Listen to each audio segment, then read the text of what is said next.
Poetry in Prose is sponsored by the National Endowment for the Arts.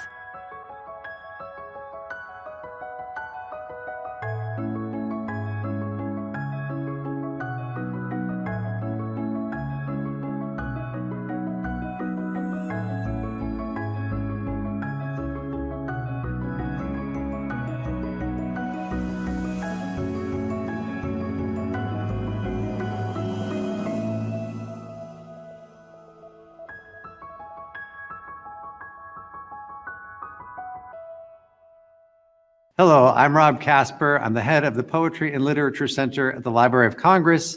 I'm here in the members room of the Jefferson Building in the Library of Congress's Capitol Hill campus. I'm thrilled to be talking to two of our greatest poets laureate, Rita Dove, who was the 7th Poet Laureate Consultant in Poetry, and Joy Harjo, who is our current and 23rd Poet Laureate Consultant in Poetry. Welcome to you both. Thank you. It's great to be here. Yeah, thanks. It's really good to be here, especially with you guys.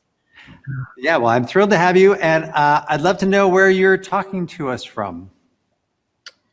Well, I'm talking to you from my study in my home in Charlottesville, Virginia. And this is where it seems I'm spending all my time, even though there's a house around me, but it's my area in certain ways. That's where I am. Okay, I'm in Port Townsend, Washington, at the edge of the world, literally, the ocean. And I'm up here recording a music album with poetry, of course. Yeah. Cool. Well, thank you both for making the time to talk to us and to talk to all the viewers who are coming to the National Book Festival. Before we begin our conversation, I would love to have you both read a poem. So maybe, Rita, you could start? Okay. I know you asked me to read a poem from my last book, which was my collected. And so that was a little difficult, but I thought this one because of where we are today in the world. It's called All Souls. Starting up behind them, all the voices of those they had named, mink, gander, and marmoset, crow, and cockatiel. Even the duck-billed platypus of late so quiet in its bed sent out a feeble cry signifying grief and confusion, etc. Of course, the world had changed for good, as it would from now on every day with every twitch and blink. Now that change was de rigueur, man would discover desire, then yearn for what he would learn to call distraction. This was the true loss. And yet, in that first unchanging instant, the two souls standing outside the gates, no more than a break in the hedge, how had they missed it? Were not thinking. Already the din was fading. Before them, a silence larger than all their ignorance yawned, and this they walked into until it was all they knew. In time, they hunkered down to business, filling the world with sighs. These anonymous, pompous creatures, heads tilted as if straining to make out the words to a song played long ago in a foreign land. Mm. Wow. Thank you. Oh. Okay, I'm going to read, I know it kind of fits in a way with what you're reading. I was thinking a lot about how blues and jazz, all of that came about in a time very much like this one. Mm-hmm. And a lot of people don't know that Congo Square was a Muskogee Creek village. Homa, they were Muskogee village. And you could just see everybody getting together, all the African tribal people. And then there was, of course, New Orleans has always been a place people, that gathered, natives, long before the French came, Bienville, and then, here are the African people and the people coming up from the islands, and it all came together. But I used my poetic license, and Rabbit is a trickster figure for many West African tribal groups and also for Muskogee Creek people. And I figured if anybody, I know that Adolph Sax invented the saxophone, but and I thank him every time I play. But I say Rabbit invented the saxophone, the trickster. Mhm. So it's a little route. It's a little different, but Rabbit invents a saxophone. When one of the last trails of tears wound through New Orleans, Rabbit, that ragged trickster, decided he wanted to be a musician. He was tired of walking, and they had all the fun. They got all the women. Fans gave them smokes, drinks, and he could have all kinds of new friends to do his bidding. But Rabbit hadn't proved to be musical. When he led it stomp dance, no one would follow. No shell shaker would shake shells for him. He was never invited to lead, even when the young ones were called up to practice. The first thing a musician needs is a band, he said to his friends. The hottest new music was being made at Congo Square. So many tribes were jamming their African native and a few remnant French, making a new music of melody, love, and beat. Rabbit climbed up to the stage but had nothing to offer, just his strut, charming banter, and what looked like a long stick down the tight leg of his pants. Musicians are musicians. No trick will get by. You either have it or want it. Nothing else will fly. Do you know any songs? What can you play? Can you sing? Do you have a piano, tuba, or strings? The musicians began vamping. What can this rabbit cat do? Is he going to blow hot air or fart in the rain? Rabbit turned back his back to the band like that genius Miles Davis. Pulled out his stick. He made a horn with his hands. This stick is so special, bragged Rabbit as he turned back to the jam. No one else has one like this. You've never heard it before. It's a saxophone. Rabbit's newborn horn made a rip in the sky. It made old women dance and girls fall to their knees. It made singers of tricksters, tricksters of players. It made trouble wherever it sang after that. The last time we heard Rabbit was for my cousin's run for chief. There was a huge feed. Everyone showed up to eat. Rabbit's band got down after the speeches. We danced through the night and nobody fought, nor did anyone show up the next day to vote. They were sleeping. Mm. Wow, thank you both. Before I ask you about your relationship and about the position, I think it'd be great to just reflect on those two poems and the connections they might have with one another, how they might play off of each other.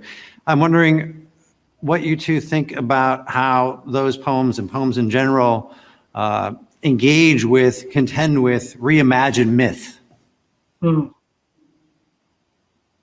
What I loved about Joy's poem was how she made us look anew at what discovery is, and something that we think of as completely everyday object, a saxophone, becomes this magic stick, and so it makes us, and I think poetry does that so often. It makes us look at things anew, afresh, and suddenly there is magic everywhere if we know how to look for it. Which I think is true in the poem you were reading too, and I've always loved that poem because you do go down into, like the primordial, to that primordial sea, and it pulls up exactly what we need, even though it may have been written, 2 years ago, 5 years ago. I think poems often come before their time. I've noticed that in poetry too, that they don't always make their play. It takes a while because in poetry you're dealing with time. You deal with so much with time. I'm thinking a lot recording, and then you get into a place of timelessness. Mm-hmm. And your poem has that sense of a kind of timelessness about it, and yet it works perfectly in time for now. Thank you. It as does yours. I mean, both poems are about naming things too, and in that moment before they're named, everything can be anything, mm-hmm. And then they get named, and we take agency over them, whether it's a saxophone, or not. And it is true that poems, they exist in a space that's beyond the person who created them, right? Mm-hmm. Well, let's talk a little bit about the two of you. and your relationship. You've known each other a long time, and I wonder if you could tell us about where you first met and how your friendship started. Wow. Yeah, then that time gets longer and longer in the past. Yeah, it's true. We met in graduate school. We met at Iowa. Mhm. And I think we kind of met, both of our eyes were downcast at that point. Yeah, that's true. I mean, we were just slugging through a space where there was very little kindness or openness, and yet we were supposed to be writing poems that opened up into benevolence. It was strange. It really was. And I started writing Not Me for a while. And then I finally said, you know what, whatever, whether it's accepted or not, I have to go with what was given to me. Mm-hmm. I'm developing it, and I found it to be a great place for getting to hear and develop my ear and all of that. But yes, you're right. We were not, I know for me, I wasn't always present because I did not feel myself in that space. But then when I saw you walking alongside, and then Sandra Cisneros was there, and there was Gail Harada. Yes. I remember her and others, and we were kind of all in that space, but not, I remember thinking, well, I know I went there. I had all kinds of offers in other places with money and position, and they didn't offer me anything. But I knew, I don't know, it was important in a lot of ways, I think, because I learned how to let my voice be what it is. Yeah, I agree. I mean, I felt that it was the toughest proving ground that I could have had, and nothing since then, no literary, arguments or flare-ups, or nothing has compared to that. I think it really prepared me for that. And it also, though, prepared me, as you said, Joy, that to find my own voice and to recognize what it was. Yeah. Because, and I learned a lot. Though I also, kind of ached a lot too. But yeah. One of the saving graces, and that was a space I remember where we first began to talk to one another, because Iowa was a place where you were afraid to even talk to other people. Was just across the hall at the International Writing Program.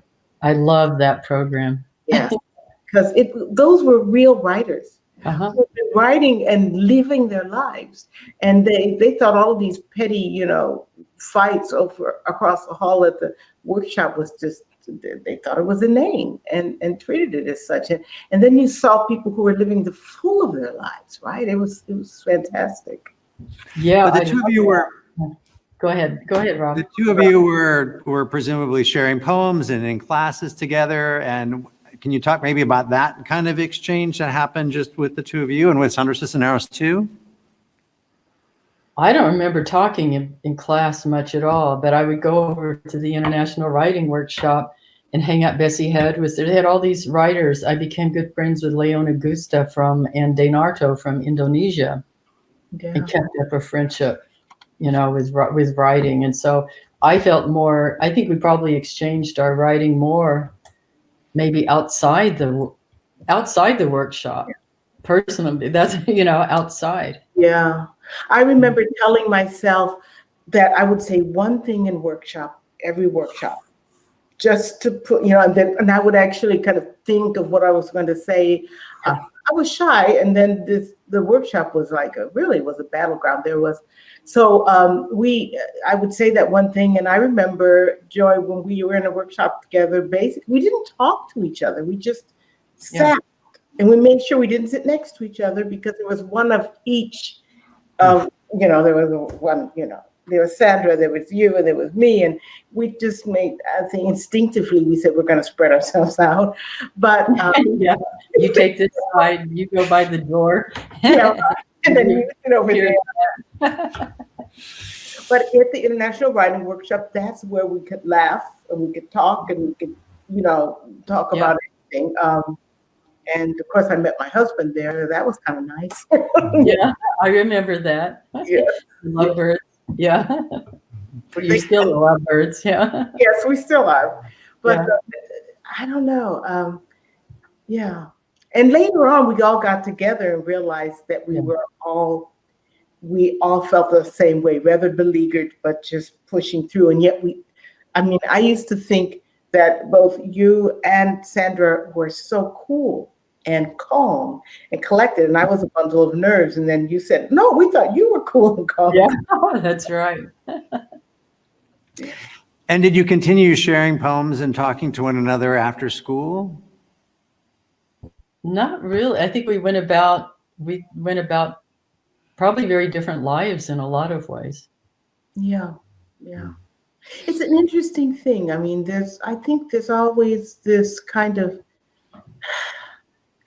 not fairy tale, but a myth being floated that, writers are sharing their poems and yet we didn't, but I always felt connected. It's interesting. Every time we saw each other, it was like this thing. And I followed Joy's career, and I read her poems and books, and I said, oh yeah, she's doing it, and I felt that in a certain way we were sharing poems, but we weren't sharing them before they were finished for the world. Yeah, that's right. Yeah. Speaking of leading different lives, you both were appointed Poet Laureate, Consultant in Poetry, this position at the Library of Congress. Rita, you were appointed in 1993 by Dr. James Billington, and Joy, you were appointed in 2019 by the current librarian, Dr. Carla Hayden. But for the purposes of the conversation, I really want to talk about what it meant to be appointed at very different times in your lives and how that affected you, how you negotiated that. And maybe Rita, you could talk about it. You were in your early 40s, right? Oh, now you're going to force me to do math. I suppose so. I don't know. Yes, I was in my early 40s. Yes, very early 40s, 42, 41, 42. And I was at a point in my life where I still felt I had a lot to say, and I wanted to say it. And interesting, I mean, when I was appointed Poet Laureate, or when I got the call, I remember thinking, well, there goes my summer of writing. I mean, the first thing I thought about was that I wasn't going to be able to write very much. And at that point in my life, I couldn't figure out still couldn't figure out how to separate public from private. I'm not very good at it now.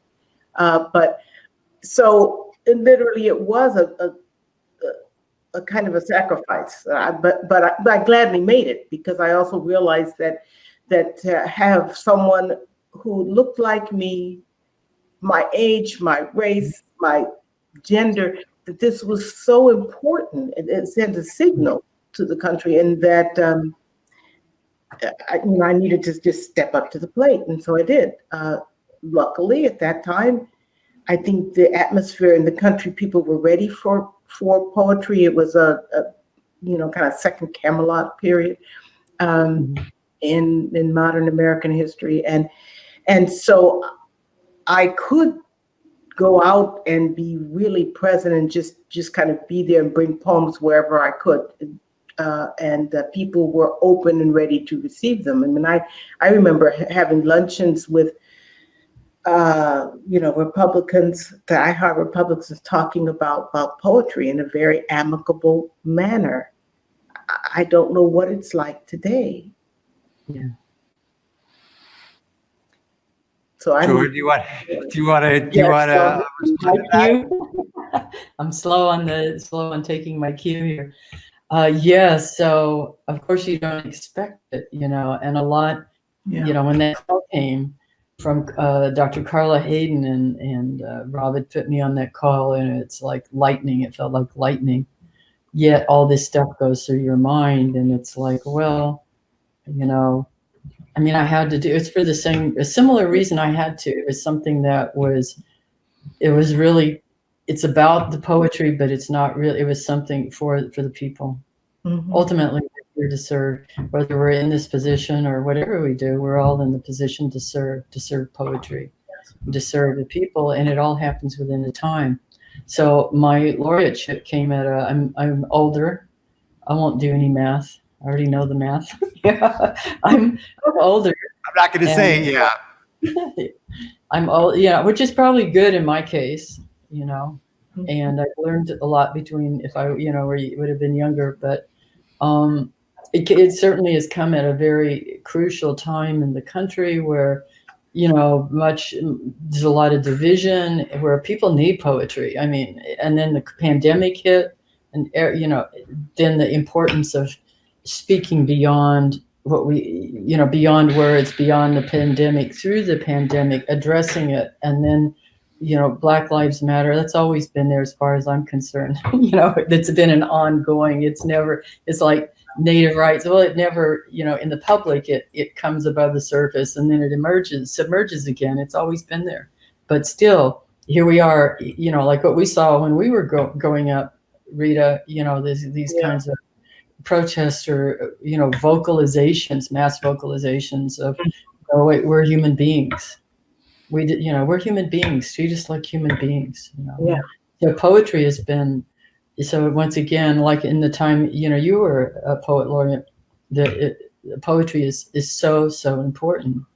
And now in the middle of it, we get my tribal nation gets a landmark ruling for all of, it's been the most landmark ruling in all of Indian country for McGirt versus Oklahoma. And so then that's another, it's something else. So we're thinking about, well, and I think about it for the country too. It's like, okay, we're in this. So this to me marks a time of great cultural, I won't say revolution, that word is loaded, but regeneration. Yeah. And that's how I see it. Okay, this is a time. I mean, when I think of American culture, I don't see natives much in it, but I think American culture is heavily African American culture. The expression of it, at least the way I, understand it, but it's part of all of us. We don't see natives much, but we're part of it. And this is the time where we say, okay, it's falling apart. The wound is open. So where do we go? And poetry is, I think, in our arts is the best place, because that's where we get to the place beyond our small thinking too much minds. Mm-hmm. What's possible. So this laureateship has been kind of a wild ride, because, there's, the first Native all these years. Yeah. And then this decision, the pandemic, and it's been it's intense for everybody, but it's an opportunity. Yeah, and I'm excited to talk to you both and to reflect on your laureateships, not only because you're such good friends, such old friends, but because you mark the sort of beginning and the present of the activist laureateship. So Rita, you came in and really heralded this new era of laureates taking on projects, engaging with the public. That had happened in certain ways before. When I first showed up a decade ago at the library, people were still talking about how great it was to have Gwendolyn Brooks here and what she did when she was in the office. But in terms of national projects, in terms of going out and connecting to the country as a whole, you were the first laureate to do that. Can you talk about where you got that idea and how it worked out? Well, I didn't have to get the idea. The idea was there, and it was kind of, people just told me, that that's what they needed. When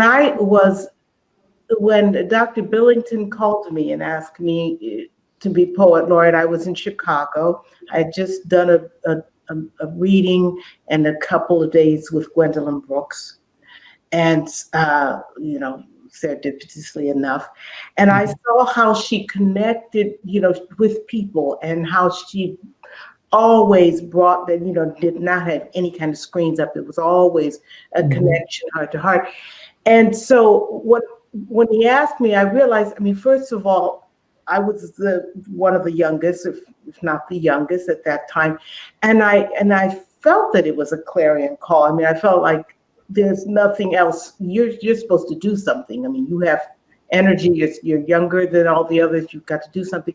And before I even had a chance to think about what to do, people began to write me and say, this is what, this is what you should do, or this is what poetry is. Now, the thing I found so interesting, people would often start a letter, and these are not professors, so these are pizza deliverers and stuff like that.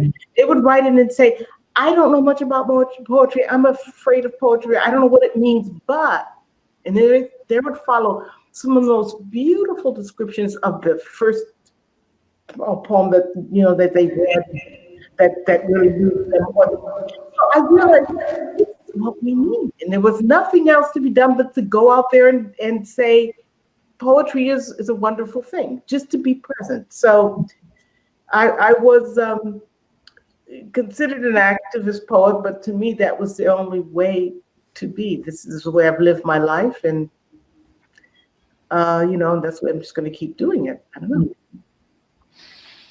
And Joy, when you started your laureateship, we began by talking about what might be possible for you to do as a project. And I know you had this idea in mind from the get-go. Maybe you want to talk a little bit about the genesis of the idea of the project we've announced recently? Yes, I had all kinds of ideas. I wanted to do everything. I wanted to work, go into every Native community for one. I wanted to go into work with children. I mean, I had all kinds of projects, but what always comes up is that a lot, at the same time of the laureateship, a study came out. I think it was Kellogg Finance Study, the first time that we had figures and data on the images of natives in America. And a lot of people think we're dead, or they think that their image, it was really astounding. They think that we're invisible. We don't appear. We are not at the table at most. You don't see us generally at the Academy Award or any of you don't see us. We're not present in the American narrative, however that narrative unfolds. So the project came about thinking about that. And I have an anthology coming out any minute from Norton. When the Light of the World was subdued, our songs came through, a Native Nations historical poetry anthology. So I thought, why not do a map to show that, one, we're still here, Indigenous peoples, we're still very living, and we're astronauts. We do everything. We clean houses. We teach. We're everybody. We bull riders. I always remember James Welch saying he's a rider because he couldn't ride bulls. We're all of these people, and yet we're many poets. I think there's over 160 poets in this anthology. So we're constructing a map digitally that it would be good to people work digitally to have access to it. And so right now, I think we have about over 50 poets who will be featured, and their voices featured and images all over the US and showing where they live. Like, these are human beings. Mm-hmm. It comes to that, we're human beings. And I remember when I was a student at Iowa thinking, if I do anything with poetry, I want people to know that we're human beings. Yeah.